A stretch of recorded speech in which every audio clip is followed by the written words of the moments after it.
Good evening, everyone. Today we're going to talk about the next strategic failure in human resources, the AI era workforce gap. So, the big thing that you hear in the news today is a lot of AI, quote unquote, related layoffs, which a lot of them are very false.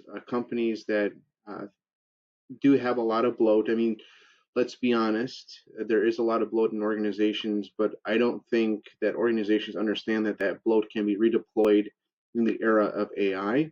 And there is going to be a very large amount of uh, need in organizations in order to capture the value that AI creates. It's one of those things that organizations don't understand. And I don't think a lot of investors, board of directors, and executives, not only the CEO, I'm not assigning blame, but I think in general, I'm trying to point to a problem that a lot of organizations are trying to pivot, they're trying to lay off, they're trying to find the thing that works. The problem of this whole situation is companies have to realize that you have to invest in your people first and foremost, and that AI is a productivity tool that brings forward basically, if your organization is disorganized, you don't know your processes, you don't know what's going on, it brings forward all your problems. If everything is mapped out, data, uh, business processes, everybody knows what's going on, you're training AI, that creates a force multiplier that brings forward revenue. And I think it's very important for organizations to realize this because right now we're heading towards a cliff that I can't stop, nobody can stop, and we're probably going to go over that cliff. And we have to experience going over the cliff to understand what the impact is, not only to the organizational level, but to the industry and organizations within those industries when things completely collapse on themselves. Now, am I forecasting an apocalyptic type event in the business world and economy? No, but it's going to be a train wreck. It's going to think of a major train wreck that creates massive problems, massive dislocation, not because of AI itself, but because of this constant pivot and not understanding what AI's role is. Now, there are different individuals that are playing a part in it. Obviously, it would be really nice if humans would accept when somebody says, like, let's say Sam Altman of OpenAI says, well, we need to invest in AI to enhance better society, better organizations, give employees the tools to further their ability and output and make things better for society. But the narrative that Sam has to sell is, oh, we're going to sit there and get rid of all this labor costs, and AI is going to replace all this human labor and basically allow organizations to grow without any human potential. For some reason, as humans, we have to sit there and have that conversation. We have to sit there, absorb, oh, yeah, let's throw out the human element of it, even though it's the most important element. Now, quote unquote, for all you there that don't believe what I'm saying, look at how the sausage is being made in the AI sphere of all the data labelers that are being hired to label data for these LLM models. So if you don't think the human element plays a huge part in it, then look at that if you don't believe me. Okay? So, I mean, this is serious and this is true, but at the same time, there's a lot of potential here. Instead of us getting rid of people, it's going to be about redeployment because this cliff that once we go off it, a lot of people are not going to trust the companies that dumped them in the first place. You're not going to be able to get the resources. You're going to need to be able to drive your business processes forward with AI. And at the same time, you're not going to be able to impact because of this. You're not going to have the people to be able to bring revenue forward or force multiplier AI capabilities because that's what's going to happen. And on top of that, even though we're pivoting with all these technologies, I hate to say it this way too, for all the executives out there, the board of directors and the investors, this AI investment that is being made is a slither of all the investments that need to happen in the next coming years. I mean, this is one growth paradigm of AI of many to come. Like LLMs is not where AI finishes. And let me say that so that sinks in. LLMs and generative AI agents, the whole talk that we've had the last 3 years is only a slither of all the AI technologies that are coming. That's crazy, isn't it? Yeah, it is, but it's awesome. There's a lot of opportunity here, but obviously you need the human capital. And we're not even broaching the whole topic of quantum computing, DNA computing, robotics, and the plethora of technologies that are coming down the pipeline is just insane. The disruption that your industries are going to face is immeasurable. By you getting rid of people, even though you have a lot of bloat, yes, there's a lot of bloat in different industries. This is true, but that bloat is something to your advantage because it's about redeploying people. So you're going to need it, and this is what we're talking about today. So the next strategic failure in human resources really comes out to most companies think that risk is failing to adopt AI tools, but that's not the real danger. Obviously, it's not the real danger. Most organizations will eventually buy the tools, they will purchase the licenses, run the pilots, and implement AI systems across departments. They'll see some productivity gains here and there, but it's not going to really affect your bottom line. Many organizations are already facing this. There's a lot of research academically from the practical sense, as well as in the theoretical and true traditional science sense coming out that AI is not really bringing a lot of revenue to the table yet. And the real failure will be deploying AI into old organizational structures, old job descriptions, old management systems, and old cultural assumptions. This is the one thing that's really hard for organizations. It's always been hard. It's not just hard in the AI era. It's that, to be honest with you, organizational culture and structure has to adapt with the changes, but retaining what made the organization great. It's really an impossible task, and few understand the depth of that task. AI is simply not another software rollout. It changes work itself and how it's performed. And like I said, if you don't do it correctly, it brings all your problems forward.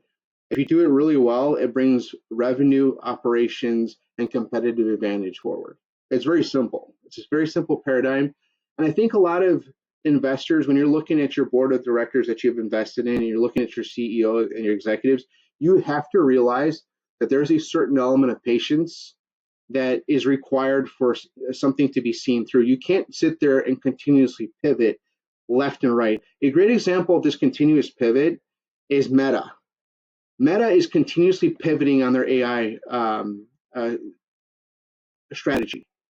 You're not going to win the game on continuous pivot. A really good example of a company that has done a tremendous job of dealing with AI technology, even though they were really behind the ball in the beginning, is Google.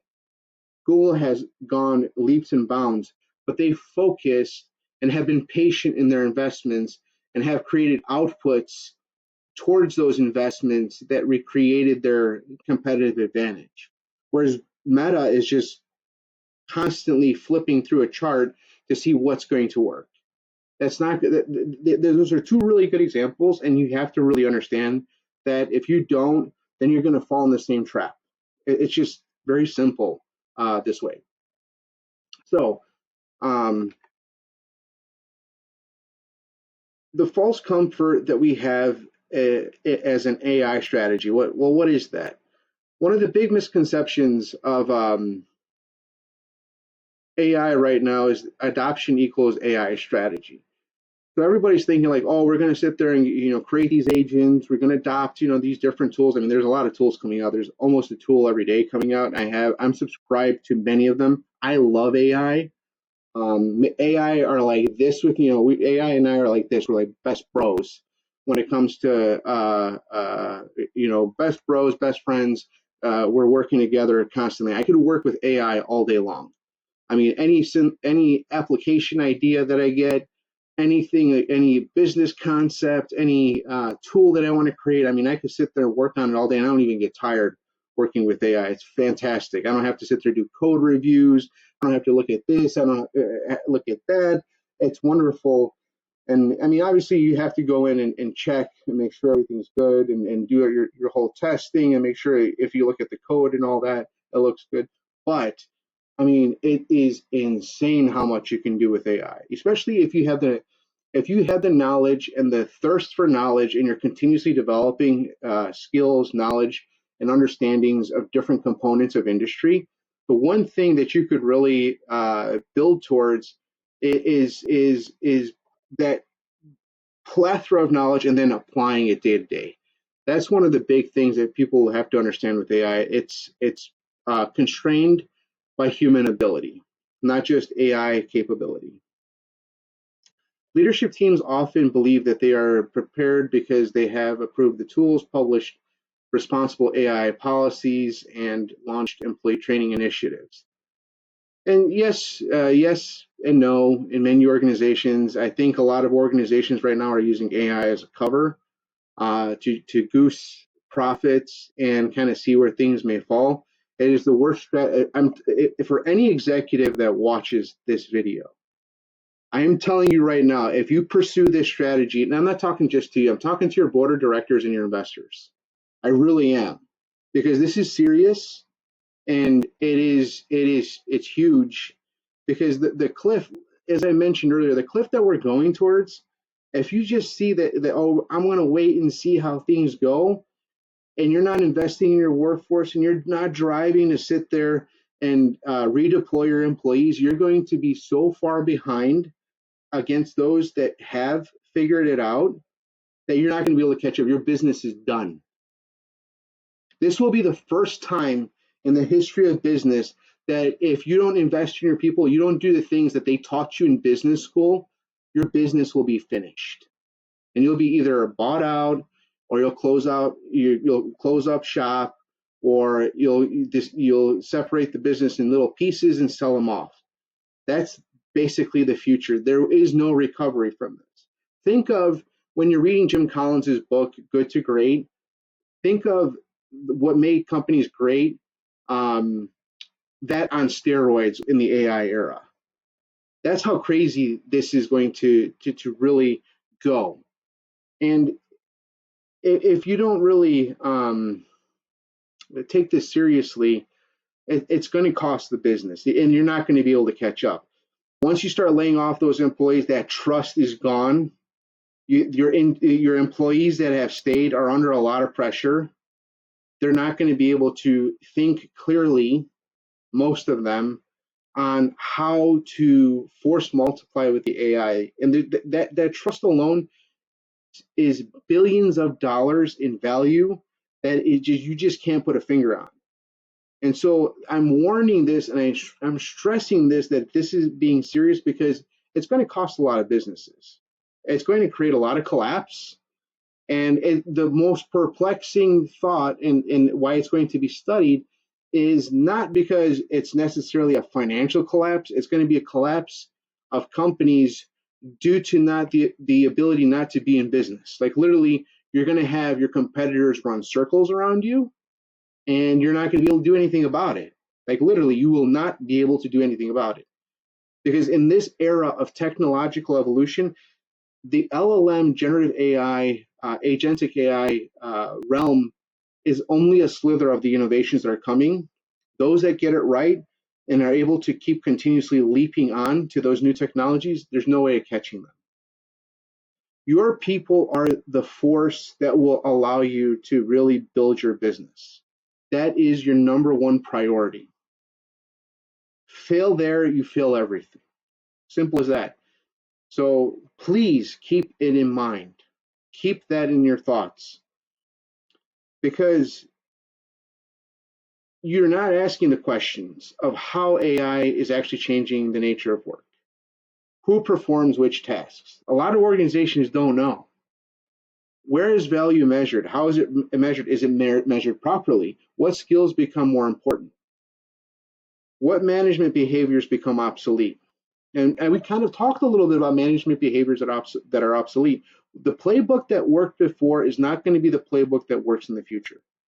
Please keep that in mind in the seriousness of the situation.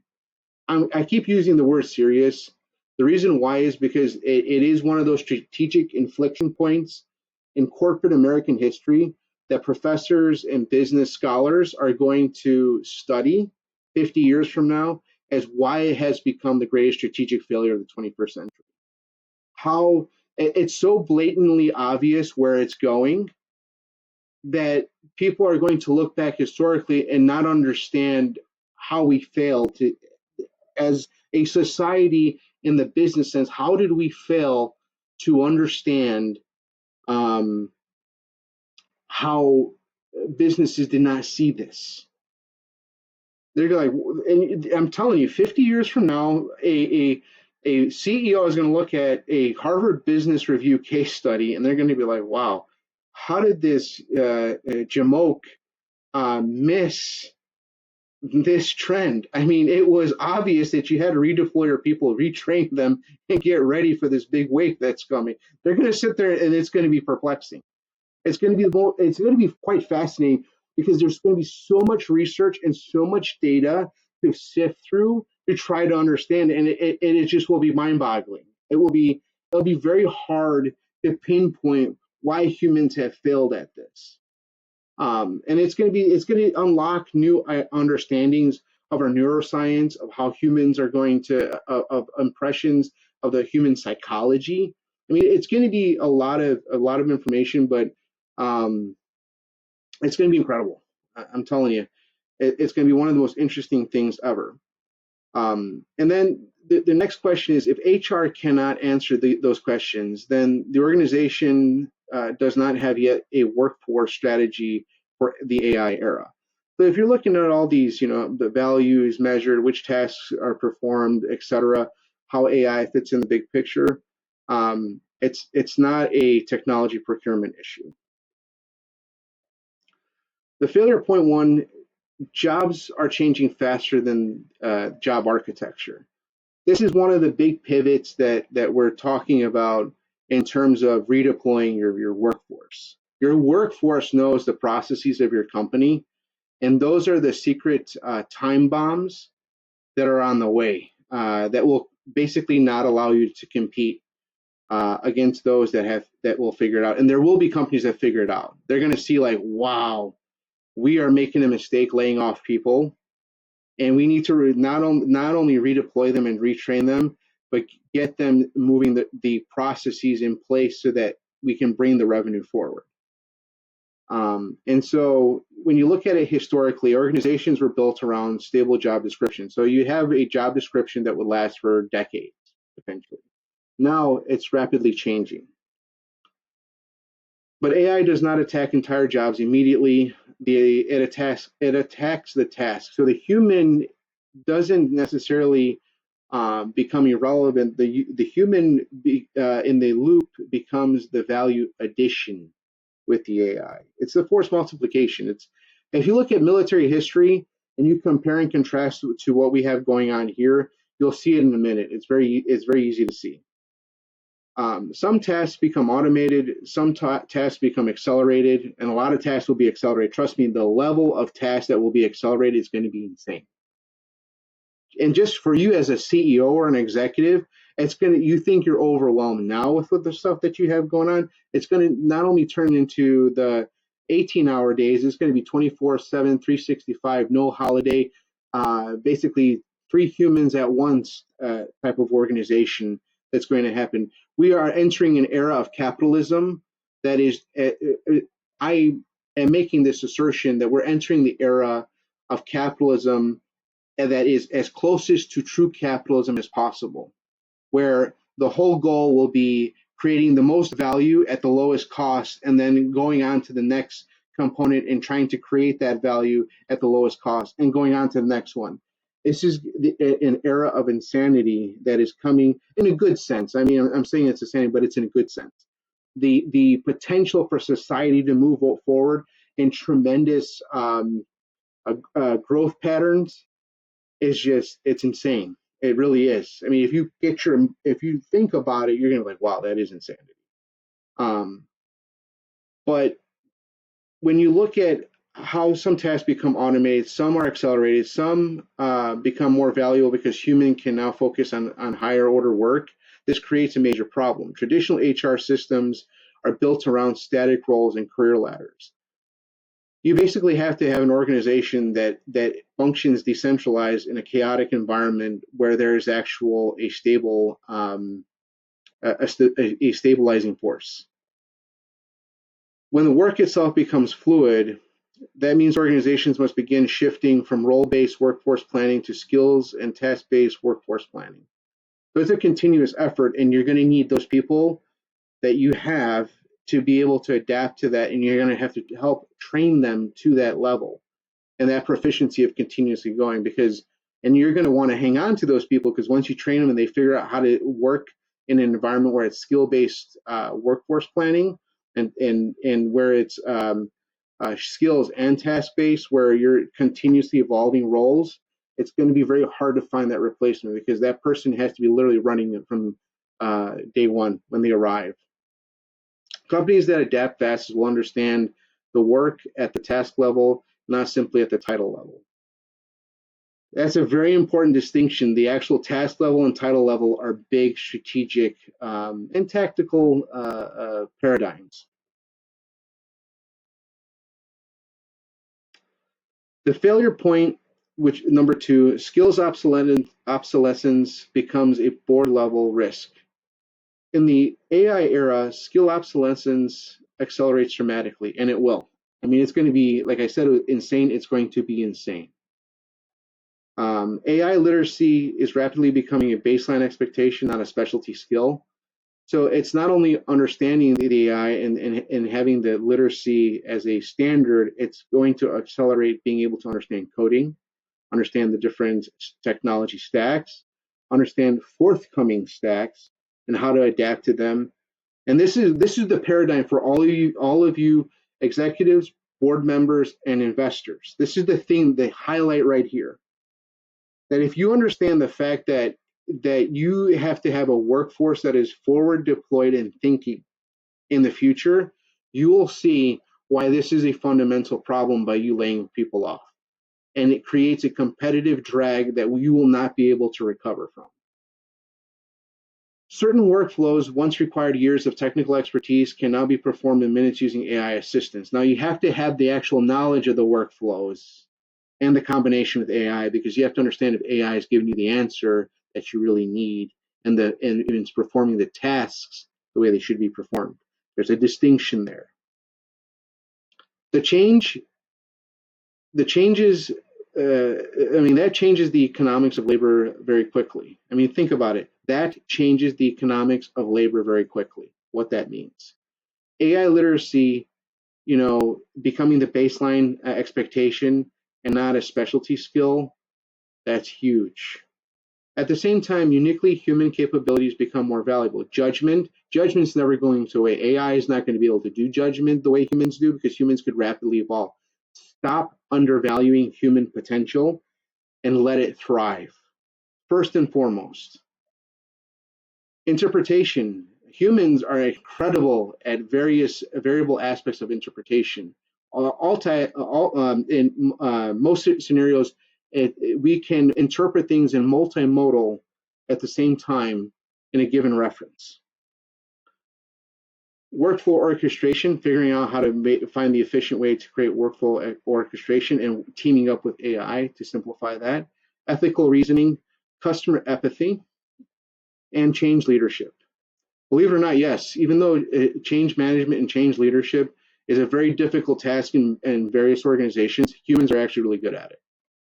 This means reskilling no longer can be treated as an annual HR initiative. Learning must become a continuous embedded in directly into the workflow itself. So not only are you working on different things on a continuous basis, you're continuously training yourself. This is going to be exhausting and it's going to be very difficult. Why the imperative for you to stop laying off people the way you are and retraining them? And yes, it costs money, But guys, let me tell you, when it costs so much money to sit there and try to recompete with somebody after you've lost your force potential through your human capital, I mean, AI is not going to do it. Without the human ability, you're done. It's the same paradigm that we're facing right now in war, where we thought, okay, technology is going to solve all the problems, and it's kind of been a historical paradigm. In Vietnam, we thought that technology is going to solve the problem, and guess what? We had to send boots on the ground and get dirty to sit there and fight the battles. This is no different in the metamorphical sense in the human world or the corporate world or the business world. You're going to need that human capital with force multiplication capability, sit there and win every single battle because of the task, etc., for your business. It's just one of those things. And yes, it's going to cost a lot in this era. Think of this era as a continuous investment era. I hate to say it like that, but yes, you're going to have to spend a lot of money. Just like, think of it this way. How much does an average person spend on all the software for AI, all the training for AI? Hundreds, maybe thousands of dollars a month is spent on this. And they're just doing it out of their own pocket. But you as the business, now extrapolate that. And it's an intangible, and you're going to have to figure out how to measure that capability. But that's part of the problem that you learned in business school, from undergrad to graduate school. Even some of you have doctorate degrees. That whole learning that you went through gave you case examples of companies having to go and work through these problems. If you don't basically embed continuous learning into the workflow itself, organizations risk developing massive capability gaps faster than leadership can respond. And it's true. I mean, it's going to happen. Failure point 3. Managers become the bottleneck. The middle manager may become the most stressed role in an AI organization or in the transition, which right now it's happening, because managers sit directly between the executive AI ambition and frontline operational reality. Operationally, you're not ready for AI. You don't understand what's going on in the business, and your middle management knows it, and they're trying to articulate it to you, but you have pressure from the board of directors that have pressure from the investors. And I'm speaking to the investors right now. This is a reality that you have to see, because if you want if you want the business that you're investing in to actually thrive in this era, that patience is where it comes into play. Understanding the operational reality of the business and what it can accomplish, where you have to invest, that is the most important aspect. If you don't do this and you don't do it properly, then it's not going to matter how much you invest in the business or whatever ROI you think you're going to get. You're not getting it. You're done. Finished. And here's the thing. Managers are expected to translate AI into workflows, coach teams through uncertainty, redesign processes, manage human-machine collaboration, and maintain morale during rapid change. It's a very difficult thing to do. It's almost an impossible thing to do, especially if the top is creating a ton of uncertainty. But most managers were never trained for this environment. No, you were just thrown into the role, and you didn't have the training. It's just figure it out as you go. And it worked for decades. For 60 years, it was no problem. Let me tell you, it was no problem. People, the boomer generation and the early Gen X generation thrived enormously in this environment. Enormously. Environment created enormous value. No longer the case. If organizations fail to redesign managerial capability, managers become bottlenecks. Yeah, it's going to, and it's already happening. I mean, as I speak today, it's happening. AI adoption slows, confusion spreads, resistance increases, and productivity gains never fully materialize, which is true. It's happening, and it's only going to grow. This is not one of those things that, oh, you can stop, call it a day, and just lay everybody off and start over. You're dead in the water if you do that. Organizations that succeed will heavily invest in turning managers into AI-enabled operational leaders. Yeah, you got to invest. I mean, this is the era of over investing. And investors should reward the investment in people, the investment in AI, the investment in operational capabilities, the investment in new products, the investment just on and on and on investment in. You're investing in. That should be rewarded. And for all you investors, that's what you should reward. Not somebody dumping 10,000 people and then a year later regretting, like, oh my God, what are we going to do because our competitors are eating us alive like piranhas. No, it's the era of investing, my friends. That's the reality. Failure point number 4. Productivity gains do not automatically become business value. That's one of the hardest things for anybody to understand in the business game. One of the most dangerous assumptions in the AI era is believing that time saved automatically creates value. It doesn't necessarily do that. It does not. If AI saves employees 10 hours per week, but those hours disappear in additional meetings, fragmented communication, or low value administrative work, then the organization captures very little strategic gain. The key question is not how much time did AI save? The real question is, where did the recovered capacity go? I mean, this is, guys, if you're looking at my presentation, every single slide and the conversation that we've had around different points, you're realizing how much hard work is to be done to rationalize and make this happen. Organizations need entirely new productivity frameworks that measure speed, quality, decision effectiveness, innovation, customer impact, and strategic output. That's a difficult task to sit there and wrap your head around, especially in the chaotic environment that we are in today. Otherwise, AI becomes another efficiency initiative that never meaningfully transforms the enterprise. I mean, it's true.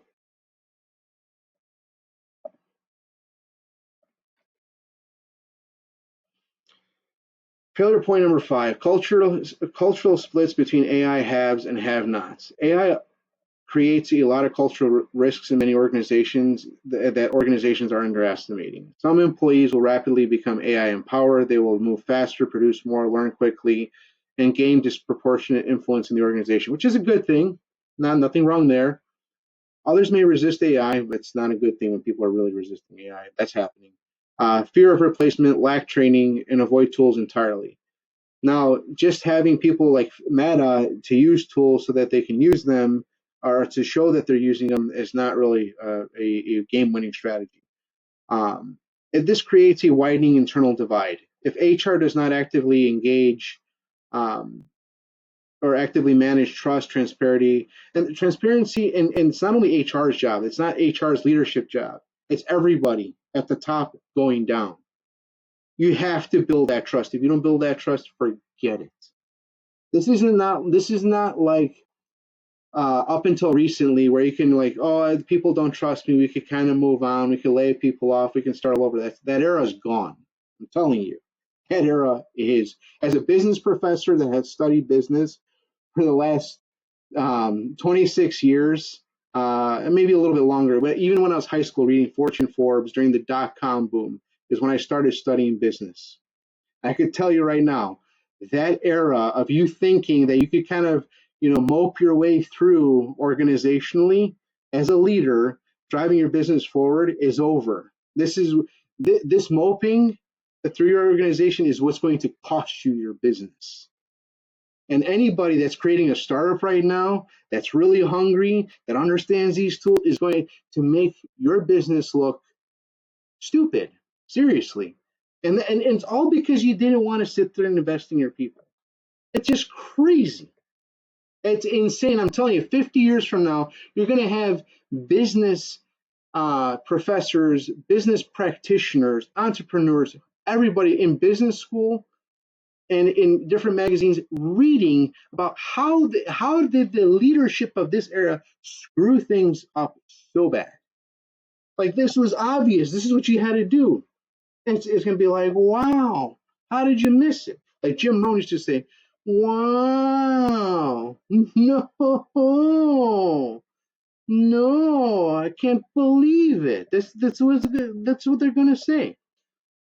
I mean, a little facetious there, but it really, I'm trying to be as poignant as possible for you guys to understand this. This is serious.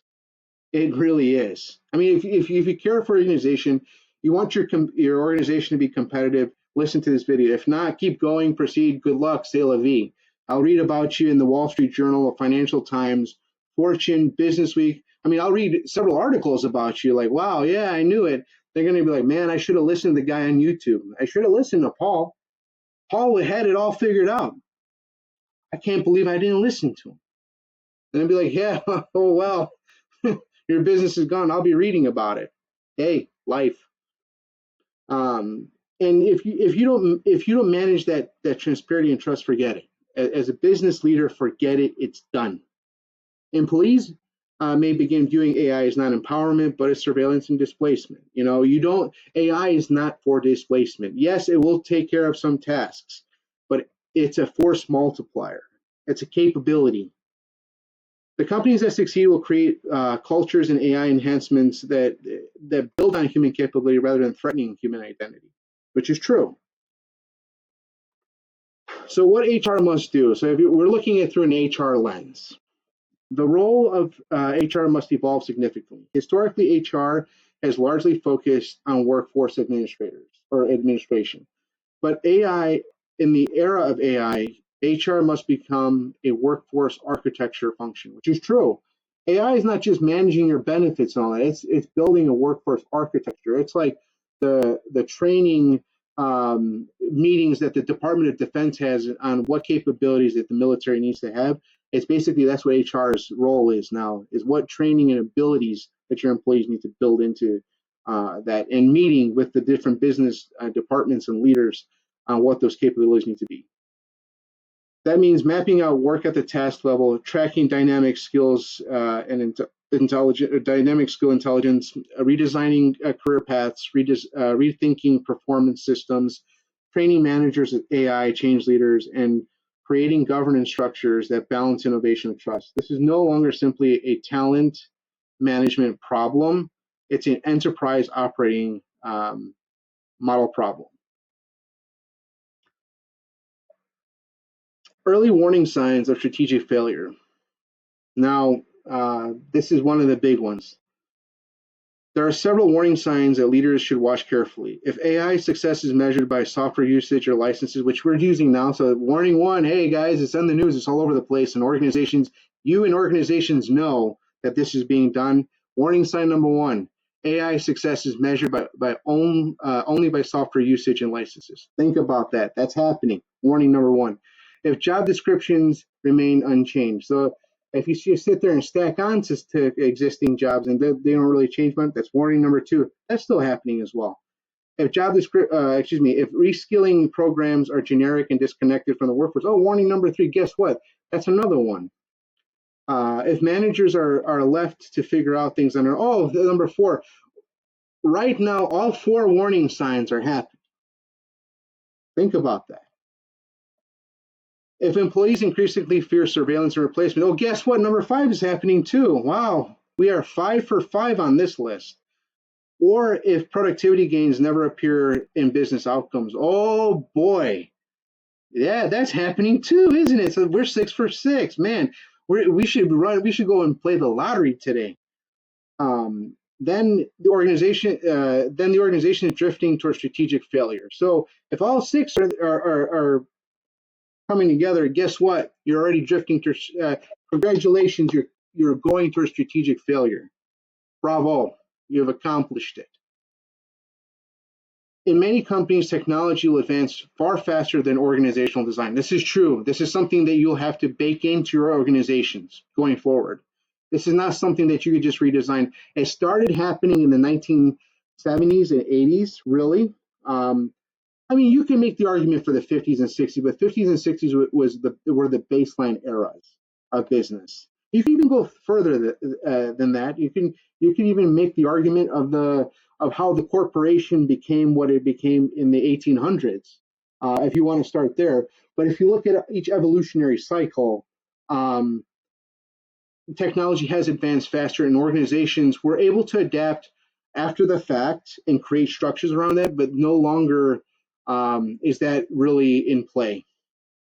So you got to think about that. And the gap becomes a strategic risk. I mean, overall, this is creating the warning lights and the red lights flashing in your face should be red as all get out. I mean, I've read 6 of those components that are going to affect your drive for strategic excellence or strategic failure. And guess what? All of them are pointing to strategic failure for most organizations today. That's crazy. Not in the history of business have we had a circumstance or an environment where every single indicator is pointing to strategic failure for an organization because of an AI, or I shouldn't say AI, a technology tool. Think about that and have this really sit and marinate in your mind. And finally, what do we got to do? Well, the mandate for leadership in HR is fundamentally changing. AI makes workforce strategy central to enterprise strategy. Yeah, your people are going to be your most important tool. If you don't think about it that way, then you forget it. Close up your shop. Close up your shop today. Tell your investors you're taking the money, give it back to them, and do an orderly closure because you're not going to be around long. AI makes organizations that win not basically organizations that will win will not simply just automate work. They will force multiply. They will focus on the figure out what those big levers are on a continuous basis and focus on them. And that requires people, my friends. They will redesign work. They will move from jobs to tasks. They from static skills to dynamic capability. That's a big one. What is the biggest focus in the military of the 21st century? It is dynamic capability. Why are most fighter planes of today's era multi-role fighters?